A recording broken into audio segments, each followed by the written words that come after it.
que nosotros los católicos decimos que María es corredentora. Corredentora. Es decir, que María tuvo que ver, cooperó, ayudó en la redención. Vamos a ver si María no es corredentora. Primero usemos este pote y después con la palabra de Dios. Jesús es llamado el Emmanuel, ¿qué significa? Dios con nosotros. Y Él se llama Jesús, que significa el Salvador. Según dice Mateo capítulo 1, versículo 21, dice que le pusieron el nombre de Jesús, le pondrá por nombre Jesús, que significa Salvador. Él es el Salvador. Ahora bien, Dios quiere salvar al mundo. Y para salvar al mundo, toma una iniciativa. Envió a su Hijo. Envió a su Hijo. ¿A dónde lo envió? Al vientre de María. ¿Colaboró o no colaboró María para que la salvación, para que la redención llegara a nosotros? A ver, de allá para acá, para que Jesús viniera a nosotros, Dios con nosotros, Emmanuel con nosotros. ¿María colaboró o no colaboró? Si ella colaboró para que Dios llegara a nosotros, ¿no puede colaborar para que nosotros lleguemos a Dios? Ahora vamos a verlo en la Biblia. Gálatas capítulo 4, versículo 4. Gálatas capítulo 4, versículo 4. Si la dice la Biblia, yo le creo. Y van a ver ustedes que la Biblia dice algo distinto a los protestantes. Y verán por qué nosotros llamamos a María corredentora. Corredentora significa que ella colaboró, cooperó, ayudó, se prestó para que la redención, la salvación llegara al mundo. Y eso no es mentira. Escúchelo, como lo dice la Biblia. Gálatas 4:4. Pero al llegar la plenitud de los tiempos, envió Dios a su Hijo, pongan la lupa, paren la oreja. nacido de mujer. Nacido de una mujer. ¿La mamá suya? ¿La mía? ¿O la Virgen María? La Virgen María. Llegada la plenitud de los tiempos, envió Dios, vean que María es corredentora, envió Dios a su Hijo nacido de una mujer. Siga. Nacido bajo la ley. Y aquí viene corredentora. Ponga cuidado. Nacido bajo la ley. Para rescatar, salvar, redimir a los que se hallaban bajo la ley. Es corredentora. Porque Dios quiso que su Hijo, que venía a rescatar, a restablecer el mundo, a los seres humanos, naciera de una mujer. Entonces sí es corredentora. ¿Cooperó?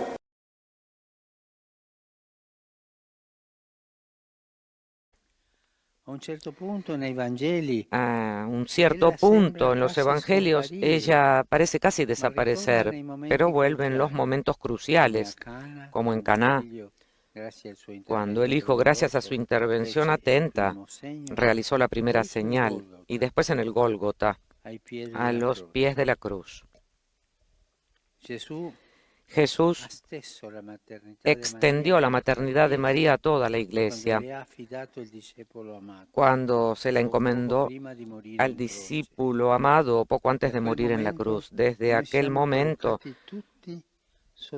todos nosotros estamos colocados bajo su manto, como se ve en ciertos frescos y cuadros medievales. También la primera antífona, latín, la Virgen que cubre como madre, a la cual Jesús nos ha encomendado a todos como madre, no como diosa, no como corredentora, como madre. Ese humilde discipulado de ella, discípula, fiel a su maestro, que es su Hijo, el único Redentor, jamás quiso para sí tomar algo de su Hijo, jamás se presentó como corredentora. No, discípula. Cuando nos vengan con historias de que había que declararla esto, hacer este otro dogma o esto, no nos perdamos en tonteras. Y ahora yo te digo, tú eres Pedro, o sea, piedra, y sobre esta piedra edificaré mi iglesia. Ningún cristiano, ningún creyente puede quitar estas palabras de las Sagradas Escrituras. Edificaré mi iglesia. Si dice que es su iglesia, solamente un ateo puede decir, no, Cristo no fundó ninguna iglesia. O una persona que está inspirada por el diablo y diga, no, Cristo no fundó ninguna iglesia. Pero si ustedes ven, el querer de Jesucristo es una iglesia. Ni dos, ni tres. Porque no dice, tú eres Pedro, que significa pedregal, sobre estas piedras yo voy a edificar mis iglesias. No, hablo en singular. Voy a fundar mi iglesia. Y algo que me gusta es el sentido de pertenencia. Esa iglesia me pertenece a mí. ¿Qué quiere decir? Que usted, Cristóbal, puede fundar otra iglesia. Y no es la de Cristo, es la de Cristóbal, porque la de Cristo ya está fundada. Claro. Pero claro, usted, para que la gente le escuche, usted va a decir, la iglesia mía, la que yo fundé ayer, esa es la de Cristo. Pero Cristo vino hace 2000 años. No importa, la mía es la de Cristo, porque aquí se canta, aquí se ora, aquí se habla de Dios, aquí se lee la palabra. No se trata de eso. Aquí se siente, dice. Aquí se siente bonito, se hace el milagro, expulsan demonios. No es ese el caso. El caso es la iglesia que fundó Jesucristo. Cristo funda una iglesia. Ya tenemos un dato. Y ese dato los hermanos separados hacen como los gatos cuando están patas arriba para defenderse, diciendo, no, es que esa iglesia no es la iglesia católica, porque ahí Jesucristo no está fundando la iglesia sobre Pedro, que Pedro no dice, tú eres Pedro, sobre esta piedra edificaré mi iglesia. No le está diciendo a Pedro eso, está diciendo que es sobre él mismo, que Jesucristo es la piedra y que sobre esa piedra está edificando la iglesia.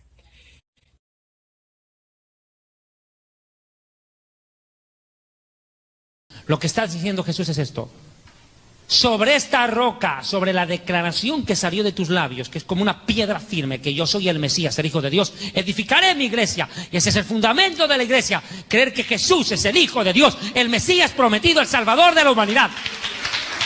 Es eso lo que creemos, lo que vivimos y predicamos, que Él es el Hijo de Dios, el Mesías. Esa es la roca sobre la cual se asienta la fe de la iglesia y contra la cual el enemigo no va a poder vencer. El diablo y el infierno no podrán contra la gran verdad de que Jesús es el Hijo de Dios. Es esa la roca sobre la que se fundamenta la fe de la iglesia. No Pedro, sino lo que Pedro acababa de decir. La gran revelación, que ni siquiera la tuvo Pedro, porque Pedro fue el revelado. No, fue el Padre que se la dio a Pedro. Dice, bienaventurado eres, porque esto no te lo reveló ningún filósofo, teólogo romano. Te lo reveló mi Padre que está en el cielo. Y esa revelación venida del Padre es la roca sobre la cual la iglesia se sustenta. Escuche, la revelación venida del Padre es la roca sobre la cual la iglesia se fundamenta. No Pedro, sino lo que Pedro dijo por revelación del Padre. No hay que mezclar las cosas, mi amigo. Es más, preguntémosle a Pedro si se consideraba papa. Vea, Primera de Pedro capítulo 2, versículo 4. Pedro lo niega. Primera de Pedro 2:4, acercándonos a Jesús, piedra viva, desechada ciertamente por los hombres, mas para Dios escogida y preciosa, o haciendo remembranza a la profecía del rey David, que la piedra que los edificadores desecharon era la cabeza del ángulo, hablando del Mesías, fundamento de la fe, pilar de la fe. Y preguntémosle al apóstol Pablo si creía que el Vaticano o el Papa era la cabeza de la iglesia o la piedra. No, Primera de Corintios 10:4, Pablo dice, y todos bebieron de la misma bebida espiritual, porque bebían de la roca espiritual que los seguía, y la roca era Cristo.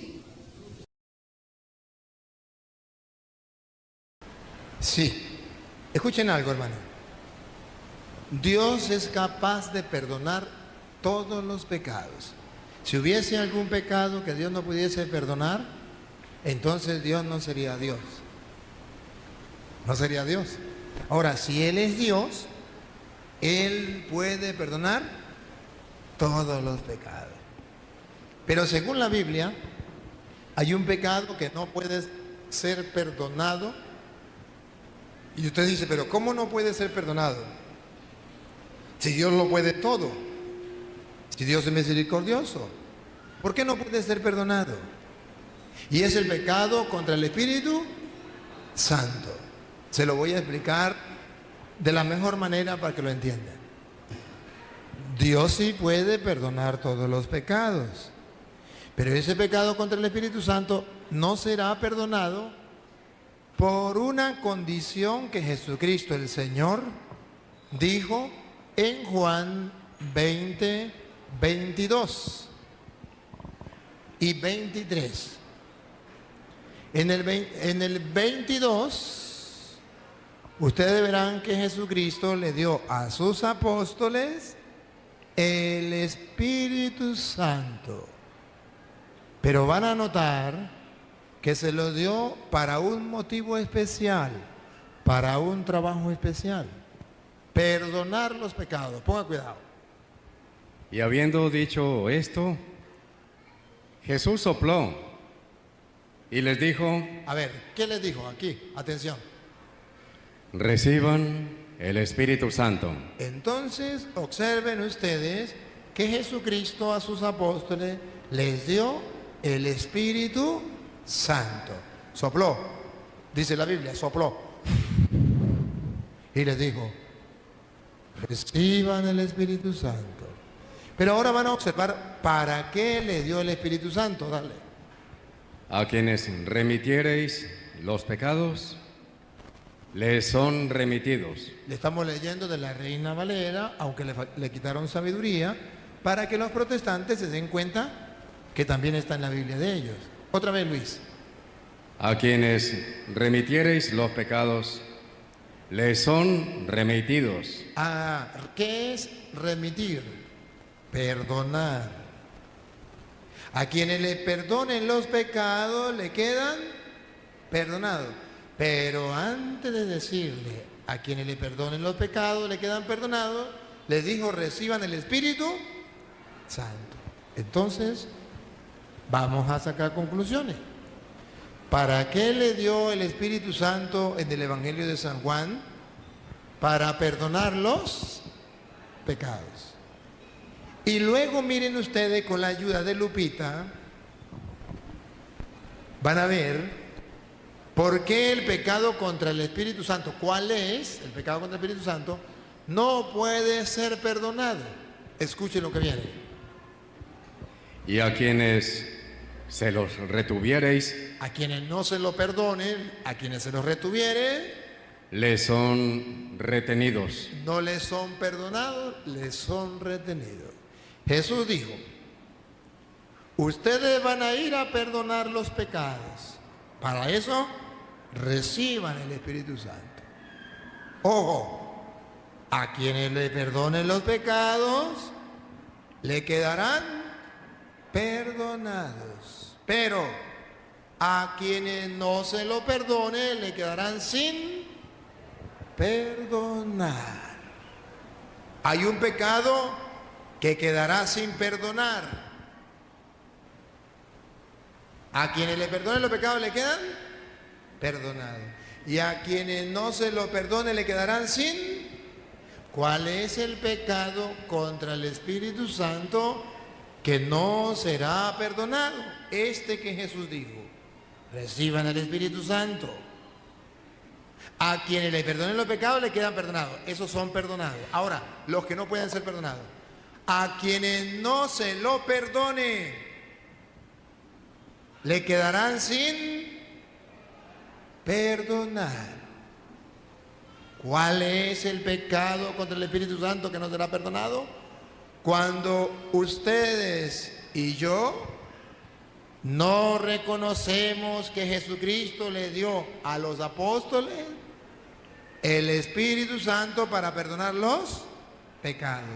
Se lo traduzco en castellano: cuando usted no se confiesa, ese pecado no le queda perdonado. No porque a Dios le falte poder y no pueda perdonarlo, sino que usted no quiso confesarse y por tanto se cumple la palabra. A quienes le perdonen, le quedan perdonados. Pero a los que no se lo perdonen, los que no se quieran confesar, le quedarán sin. El pecado contra el Espíritu Santo es cuando una persona no cree que en el sacerdote está el Espíritu Santo perdonando los pecados y por tanto no se confiesa. Y al no confesarse, se cumple la palabra. A quienes no se lo perdonen, le quedarán sin perdonar. Ese es el pecado contra el Espíritu Santo.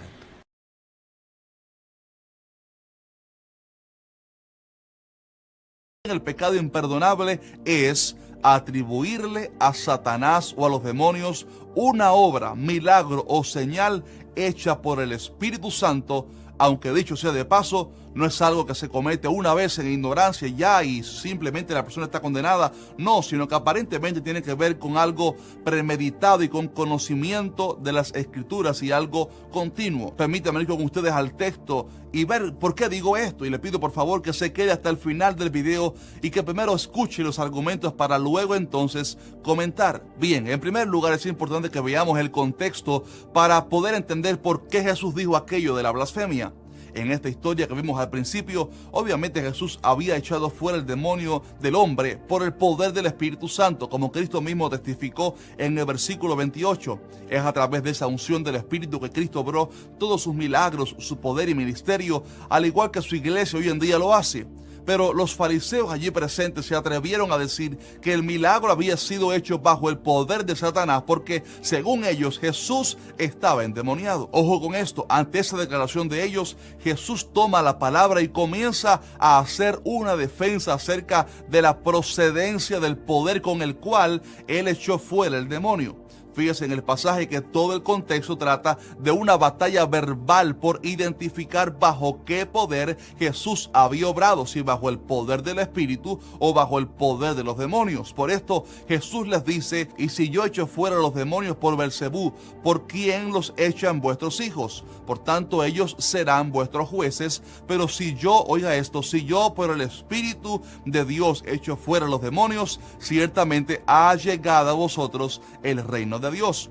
Por favor, note conmigo lo que acaba de acontecer. Los fariseos dijeron que el milagro fue hecho por los demonios, pero Jesús les dice que eso es imposible porque su milagro fue hecho bajo el poder del Espíritu Santo. Y note esto, inmediatamente Jesús advierte: por tanto os digo que todo pecado y blasfemia será perdonado a los hombres, mas la blasfemia contra el Espíritu no les será perdonada. La blasfemia contra el Espíritu no será perdonada. Cualquiera que dijera una palabra contra el Hijo del Hombre le será perdonado, pero el que hable contra el Espíritu Santo no le será perdonado, ni en este siglo ni en el venidero. Es verdad que los fariseos estaban oponiendo y resistiendo al Evangelio de Cristo, pero note que el contexto no se trataba de eso, sino de una declaración que ellos habían dicho, poniendo en duda el origen de su milagro. Y note también cómo toda la defensa que Jesús hace es para decirles que la procedencia de su milagro era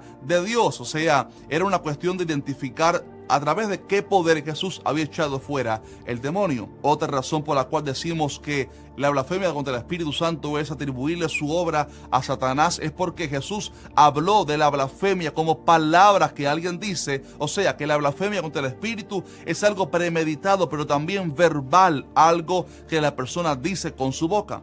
Escuché a un maestro decir que la blasfemia no solamente eran palabras, sino acciones contra Dios. Pero en el caso del pasaje que estamos viendo, Jesús hace muchísimo énfasis en las palabras que ellos habían dicho. O sea, que el pecado imperdonable era algo que ellos habían pronunciado con sus labios. Por eso en el versículo 32 Jesús dice: a cualquiera que dijere, oiga esto, dijere alguna palabra contra el Hijo del Hombre, le será perdonado. Pero el que hable contra el Espíritu Santo no le será perdonado, ni en este siglo ni en el venidero. Note cómo dice que cualquiera que hablara contra Jesús, su blasfemia le sería perdonada, pero el que hablare en contra del Espíritu Santo no le sería perdonado. También en el versículo 36, terminando el pasaje, mas en el mismo contexto, Jesús concluye así: mas yo os digo que de toda palabra ociosa que hablen los hombres, de ella darán cuenta en el día del juicio, porque por tus palabras será justificado y por tus palabras será condenado. Note una vez más cómo el pasaje completico, desde principio a fin, se trata de palabras que los fariseos habían dicho, atribuyéndole el milagro al poder de los demonios. Y como último dato bíblico, me gusta mucho cómo Marcos relata esta historia, porque creo que le pone el broche de oro. Hasta ahora solamente vimos la narración de Mateo, pero en Marcos 3:28 el Señor Jesús dice: de cierto os digo que todos los pecados serán perdonados a los hijos de los hombres y las blasfemias cualesquiera que sean, pero cualquiera que blasfeme contra el Espíritu Santo no tiene jamás perdón, sino que es reo de juicio eterno. Y automáticamente dice en el siguiente versículo: porque ellos habían dicho, tiene espíritu inmundo. O sea, Marcos le atribuye este comentario a la narración, dando a entender que la advertencia de Jesús no había venido simplemente por su oposición a la verdad, sino que era porque ellos habían dicho que él tenía espíritu de demonio, a través del cual, según ellos, él había echado fuera el demonio. Estimado hermano, esto está más claro que el agua. Evidentemente, la blasfemia contra el Espíritu Santo es atribuirle a los demonios una obra hecha por el Espíritu Santo, aunque es verdad que quizás el motivo por el cual alguien puede llegar a ese pecado es tener un corazón endurecido y que resista constantemente la obra del Espíritu Santo.